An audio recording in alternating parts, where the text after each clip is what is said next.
नमस्कार, मंडल news bulletin में आपका स्वागत है। आइए पेश करते हैं आज के कुछ प्रमुख व मुख्य समाचार। अब तक यदि आपने मंडल न्यूज़ के इस चैनल को लाइक व सब्सक्राइब नहीं किया है तो जल्द से जल्द इस चैनल को लाइक व सब्सक्राइब जरूर कर दें।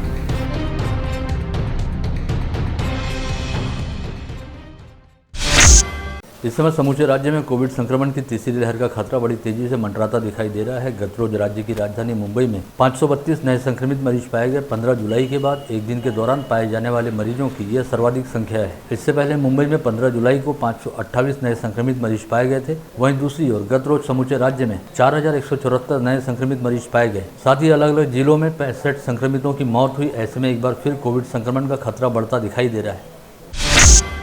कल से शहर व जिले सहित समूचे राज्य में 10 दिवसीय गणेशोत्सव का प्रारंभ होगा। ऐसे में राज्य के मुख्य सचिव द्वारा ब्रेक द चेन अंतर्गत जारी मार्गदर्शक निर्देशों के मद्देनजर जिलाधीश पवनीत कौर ने अमरावती जिले में गणेशोत्सव पर्व के दौरान भीड़भाड़ को टालने हेतु प्रतिबंधात्मक आदेश जारी किए हैं। आज 9 सितंबर को जारी की गई अधिसूचना को आज से ही अगले आदेश तक लागू किया गया है। इस अधिसूचना में जिलाधीश पवनीत कौर द्वारा कहा गया है कि विगत कुछ दिनों से पर्व और त्योहारों के मद्देनजर बाजारों में भीड़भाड़ काफी अधिक बढ़ गई है। ऐसे में कोविड संक्रमण के दोबारा फैलने की संभावना से इनकार नहीं किया जा सकता। ऐसे में सभी नागरिकों द्वारा कोविड एप्रोप्रिएट बिहेवियर का पालन करना बेहद जरूरी है। जिलाधीश पवनीत कौर ने यह अधिसूचना जारी करने के साथ ही कहा कि प्रतिबंधात्मक निर्देशों का उल्लंघन होता पाए जाने पर संबंधितों के खिलाफ कड़ी कानूनी व दंडात्मक कार्रवाई की जाएगी।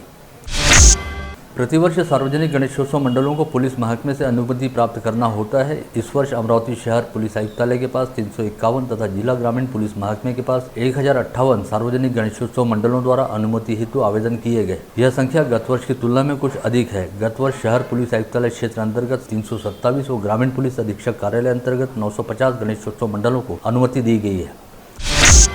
वहीं दूसरी ओर कल 10 सितंबर से शुरू होने जा रहे 10 दिवसीय गणेशोत्सव पर्व के दौरान कानून व व्यवस्था की स्थिति बनाए रखने हेतु शहर पुलिस आयुक्तालय एवं ग्रामीण पुलिस अधीक्षक कार्यालय द्वारा आवश्यक तैयारियां की जा रही हैं और शहर सहित जिले में कई स्थानों पर कड़ा पुलिस बंदोबस्त भी तैनात किया जा रहा है।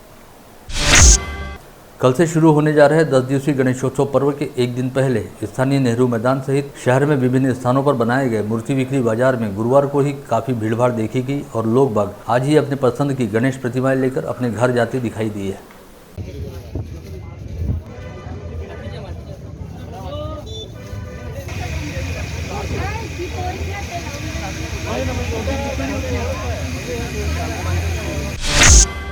वहीं मनपा आयुक्त प्रशांत रोड़े ने गुरुवार को नेहरू मैदान में बनाए गए मूर्ति बिक्री बाजार को भेंट दी। इस समय मूर्ति विक्रेताओं सहित मूर्तियां खरीदने हेतु उपस्थित नागरिकों से निगमायुक्त रोड़े ने मिट्टी से बनी मूर्तियों को ही स्थापित करने का आह्वान किया। साथ ही कहा कि पीओपी से बनी मूर्तियों को स्थापित नहीं किया जाना चाहिए क्योंकि ऐसी मूर्तियों से पर्यावरण को काफी नुकसान पहुँचता है।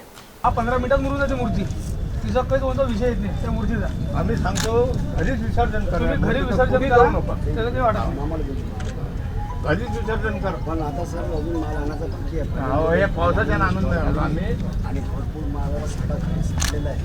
पण आता अशी कंडिशन आता हे वगैरे चालू राहिलं सर तर दोन बेकार कंडिशन त्यातून आपण करू 100 कस्टमर आले पण आज कधी कस्टमरची कधी दोन कमी झाली किंवा वेगळी वाढली तर आमचा पूर मारायला तुम्ही एकदमच फरक पडतो। परिस्थिती इतकी नाजूक झाली आता म्हणजे भावनेच्या माध्यमातून पण समजून बाकी आणि ह्या चिकलमुळे या त्याच्यामुळे हे करून बुधवारा परिसर के नीलकंठ चौक स्थित नीलकंठ व्यायाम मंडल द्वारा प्रतिवर्ष बड़ी धूमधाम के साथ गणेशोत्सव मनाया जाता है, जिसमें एक से बढ़कर एक धार्मिक स्थलों की झांकियां साकार की जाती हैं, जिन्हें देखने के लिए दूर दराज के भाविक श्रद्धालु नीलकंठ गणेशोत्सव मंडल को भेंट देते हैं। लेकिन विगत 2 वर्षों से मंडरा रहे कोविड संक्रमण के खतरे तथा सरकार की ओर से जारी प्रतिबंधात्मक निर्देशों को देखते हुए संस्था ने इस वर्ष बेहद सादे व सामान्य ढंग से गणेशोत्सव मनाने का निर्णय लिया है।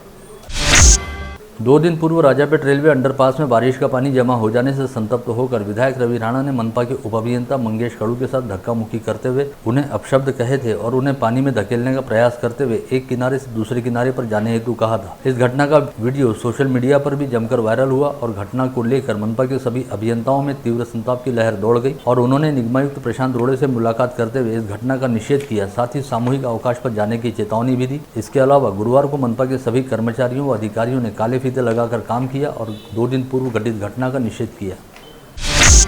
इस समय पश्चिम विदर्भ के सभी क्षेत्रों में जोरदार बारिश होने की वजह से सभी बांधों में जल संग्रहण की स्थिति बेहद शानदार है और जलस्तर काफी हद तक बढ़ गया है। संभाग के 9 बड़े प्रकल्पों में से 6 प्रकल्पों से इस समय जल विसर्ग शुरू किया गया है। वहीं 25 मध्यम प्रकल्पों में से 16 प्रकल्पों से भी जल विसर्ग किया जा रहा है। इसके अलावा लगभग सभी लघु प्रकल्प भी लबालब भरकर ओवरफ्लो हो गए हैं और सभी नदी नालों में जबरदस्त बाढ़ आई हुई है, जिसके चलते नदी नालों के किनारे रहने वाले सभी गाँवों को हाई अलर्ट पर रखा गया है।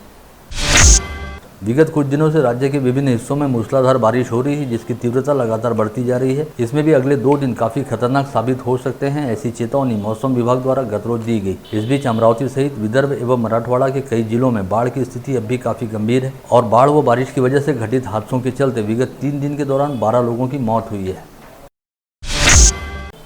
प्रतिवर्ष महानगर पालिका प्रशासन द्वारा बारिश का मौसम शुरू होने से पहले मानसून पूर्व काम करते हुए शहर के सभी नालों व नालियों की साफ सफाई की जाती है, ताकि बारिश का पानी कहीं पर भी न अटके। इस वर्ष भी प्रशासन द्वारा मानसून पूर्व काम करने का दावा किया गया था, लेकिन जून जुलाई माह के दौरान हुई बारिश ने प्रशासन के दावों की पोल खोल दी थी।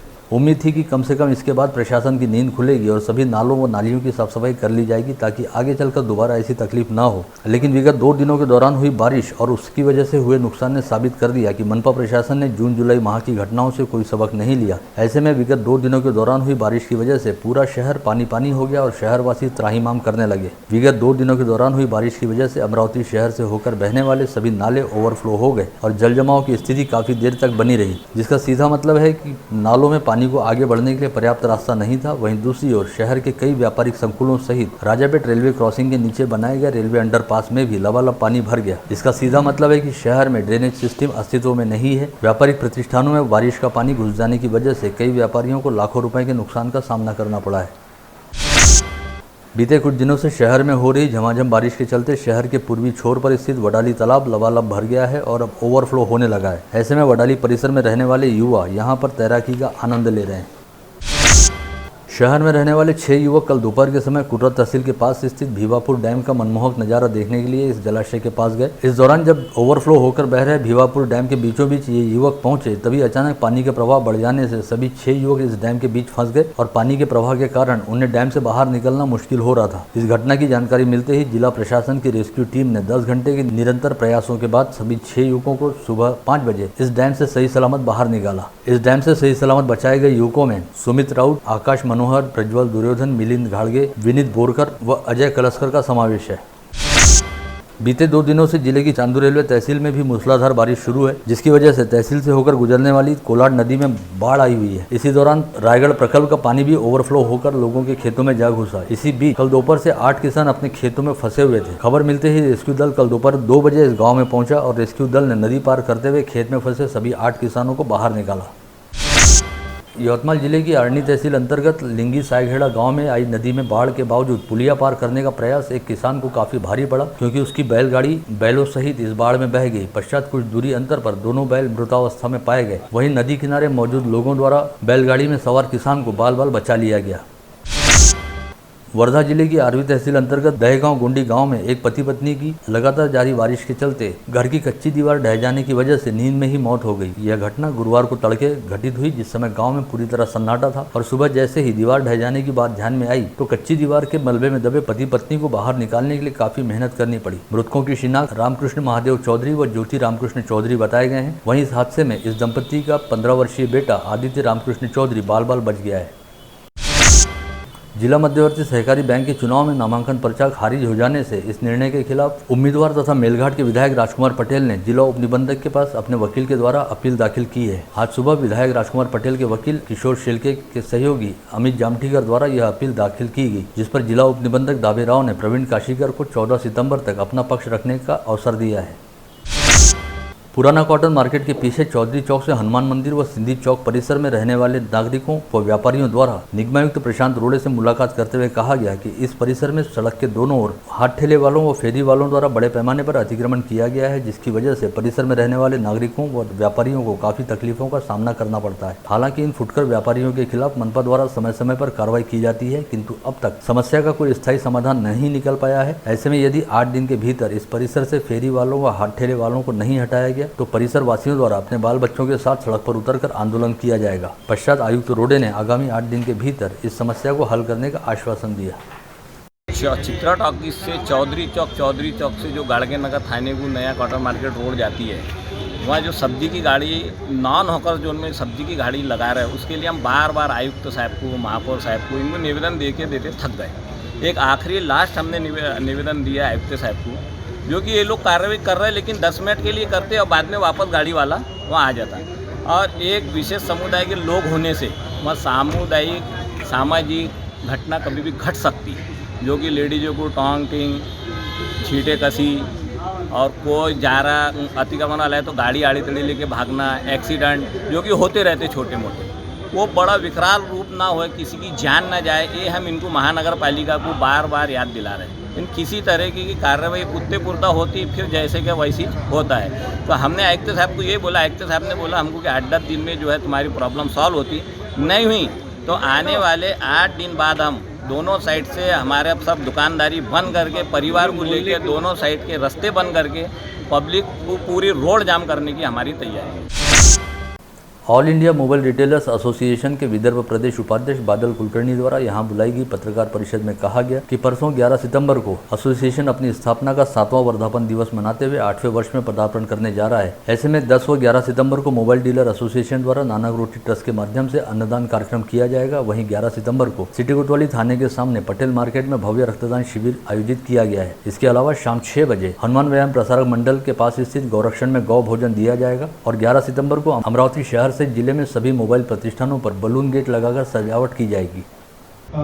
10 व 11 तारखेला आपल्या इथले सुप्रसिद्ध आणि सेवा कार्यामध्ये अन्नदान या कार्यक्रमामध्ये ज्यांचा मोठा पुढाकार असतो, कोरोनाच्या पार्श्वभूमीवर जो दृष्टीस पडला सर्वांच्या, अशी नानक रोटी ट्रस्ट आपल्या इथली जी आहे, नानक रोटी ट्रस्टच्या माध्यमातून आम्ही 2 दिवस 10 आणि 11 आम्ही अन्नदानाचा कार्यक्रम गोरगरिबांना करणार आहोत। यानंतर आम्ही 11 तारीख जो वर्धापन दिन आहे त्या दिनाला आम्ही सगळ्या मोबाईल दुकानांवर बलून लावून सजावट करणार आहोत। याच्यामध्ये कोरोनाच्या पार्श्वभूमीवर वेळोवेळी रक्तदानाची गरज पडली त्यावेळी मोबाईल असोसिएशनचे सर्व दुकानदार सक्रियरित्या सहभाग त्यांनी घेतला आणि आम्ही त्यावेळी सुद्धा धान्याचे किट वाटप केल्या, विविध ठिकाणी आम्ही सेवा कार्य पुरवलं आपापल्या पद्धतीनुसार, आपापल्या कॅपॅसिटीनुसार। मात्र यावेळी आम्ही ब्लड डोनेशन कॅम्प सुद्धा घ्यायचं आयोजित केलेलं आहे। आमची इंडस्ट्री फार मोठी आहे, काही लोकांच्या आता वॅक्सिनेशनमुळे यामुळे वगैरे काही अडचणी येऊ शकतात, मात्र एक चांगली संख्या आम्ही ब्लड डोनेशन कॅम्पला त्या ठिकाणी असणार आहे। 11 तारखेला सकाळी 11 वाजतापासून तर सायंकाळी 5 वाजेपर्यंतची त्याची वेळ आहे आणि पटेल मार्केटला सिटी कोतवालीच्या समोर। कुल मिलाकर अमरावती मोबाइल डीलर्स एसोसिएशन द्वारा सामाजिक आयोजनों के जरिए अपने संगठन का वर्धापन दिवस मनाया जाएगा।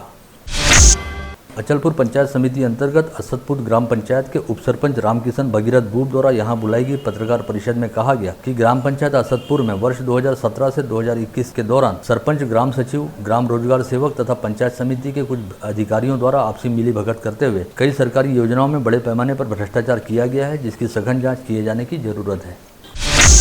आज अमरावती जिले में केवल 1 कोविड संक्रमित मरीज पाया गया। वहीं 2 मरीज कोविड मुक्त होकर अस्पताल से अपने घर लौटे। अब कुल संक्रमितों की संख्या बढ़कर 96,703 पर जा पहुंची है, जिनमें से 95,086 संक्रमित मरीज कोविड मुक्त हो चुके हैं। वहीं गुरुवार को अमरावती जिले में कोविड संक्रमण के चलते एक बार फिर किसी मरीज की मौत नहीं हुई। जिले में इस समय कुल एक्टिव पॉजिटिव मरीजों की संख्या 22 है, जिनमें मनपा क्षेत्र के 16 तथा ग्रामीण क्षेत्र के 6 मरीजों का समावेश है, जिनमें से इस समय 4 मरीजों का विभिन्न कोविड अस्पतालों में इलाज चल रहा है, जिनमें से इस समय 4 मरीजों को कोविड अस्पताल में भर्ती रखा गया है। साथ ही मनपा क्षेत्र में 14 तथा ग्रामीण क्षेत्र में 4 मरीज होम आइसोलेशन में रखे गए हैं।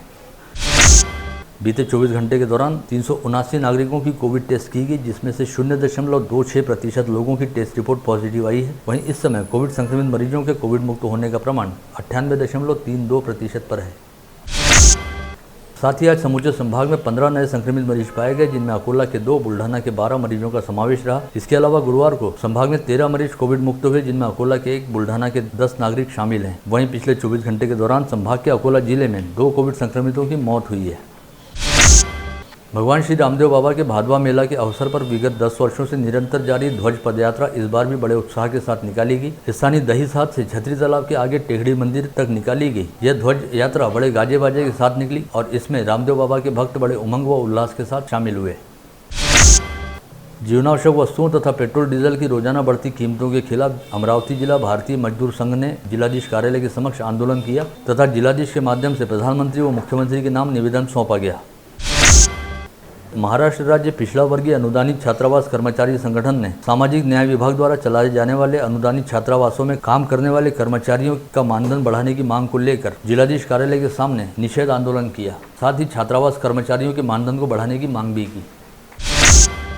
हाल ही में पुणे शहर में 14 वर्ष की नाबालिग किशोरी के साथ सामूहिक दुराचार किए जाने की घटना उजागर हुई थी। इस घटना का अखिल भारतीय विद्यार्थी परिषद की ओर से निषेध करते हुए राजकमल चौराहे पर प्रदर्शन किया गया। अखिल भारतीय विद्यार्थी परिषद ने नाबालिग के साथ दुराचार करने वाले आरोपियों के खिलाफ कड़ी कार्रवाई करने की मांग की। साथ ही महिलाओं व युवतियों की सुरक्षा को लेकर कड़े कदम उठाने की मांग भी उठाई गई। युवा स्वाभिमान पार्टी द्वारा जिलाधीश को सौंपे गए निवेदन में कहा गया कि विगत दिनों बाढ़ की वजह से हुए नुकसान की एवज में बाढ़ प्रभावित किसानों व नागरिकों को जल्द से जल्द आर्थिक मुआवजा दिया जाए। प्रहार जनशक्ति पार्टी की ओर से तहसीलदार को निवेदन सौंपते हुए मांग की गई कि दिव्यांग, विधवा व बुजुर्ग लाभार्थियों को प्रलंबित अनुदान का लाभ जल्द से जल्द दिया जाए। इस समय सौंपे ज्ञापन में बताया गया कि विगत 2 माह से इन लाभार्थियों को संजय गांधी निराधार योजना व श्रावण बाल योजना का लाभ नहीं मिल पाया है।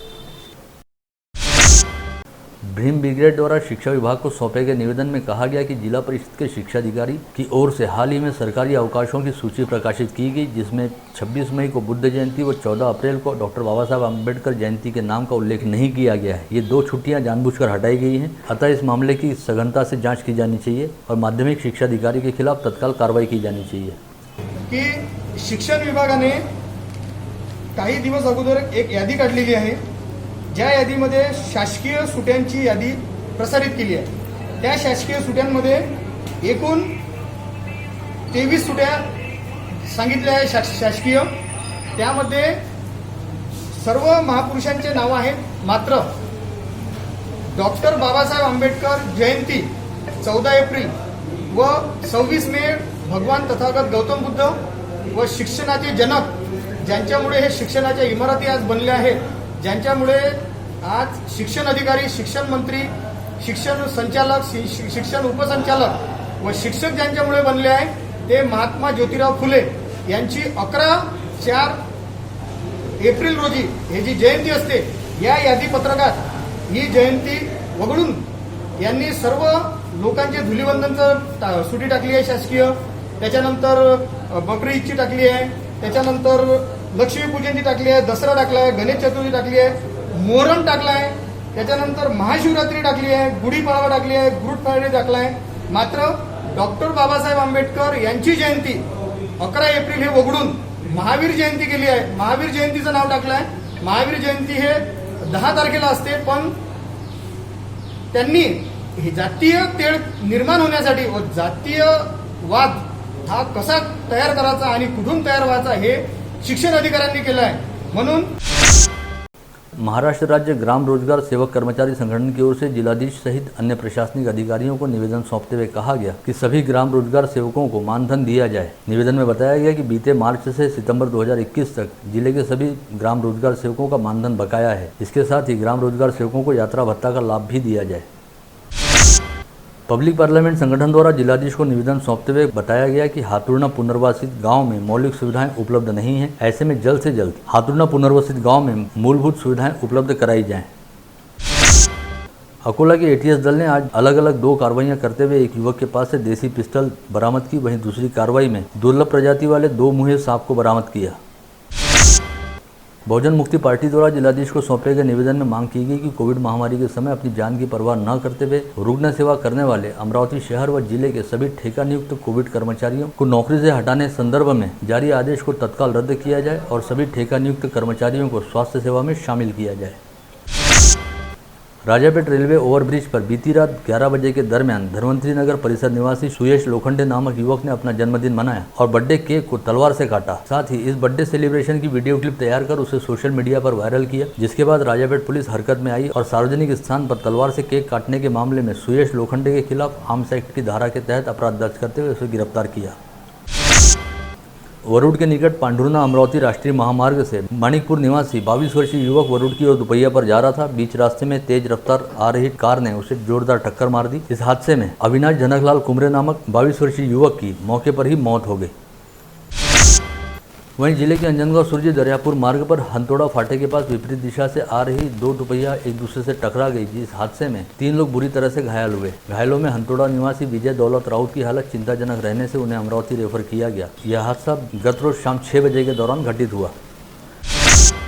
जिले के वरुड़ पुलिस स्टेशन अंतर्गत इंदिरा चौक पर बंदे गार्डन के पास गत रोज सुबह 10 बजे एक किराना व्यवसायी की 77,000 रुपए कैश रखी हुई बैग अज्ञात व्यक्ति द्वारा चुरा ली गई। इस मामले को लेकर विजय महादेव राणे नामक व्यापारी ने पुलिस में शिकायत दर्ज कराई है और वरुड़ पुलिस द्वारा मामले की जाँच की जा रही है।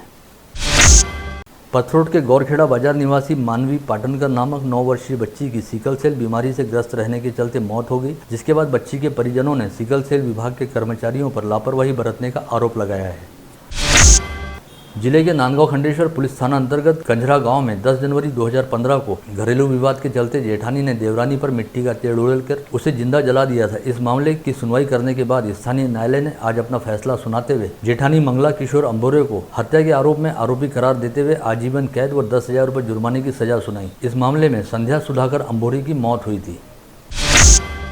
अकोला जिले के मधापुरी में शराब के नशे में रहने वाले पति ने पत्नी को जिंदा जलाकर उसकी हत्या की थी। मामले की सुनवाई करते हुए अकोला के प्रथम व सत्र न्यायाधीश शैना पाटिल की अदालत ने आरोपी पति को दोषी करार देते हुए 10 वर्ष के सश्रम कारावास और 5,000 रुपये की जुर्माने की सजा सुनाई है। आरोपी पति का नाम संतोष मधुकर कुरटकर बताया गया है, जिसने अपनी पत्नी रेखा पर रॉकेल उड़ेलकर उसे जला दिया था।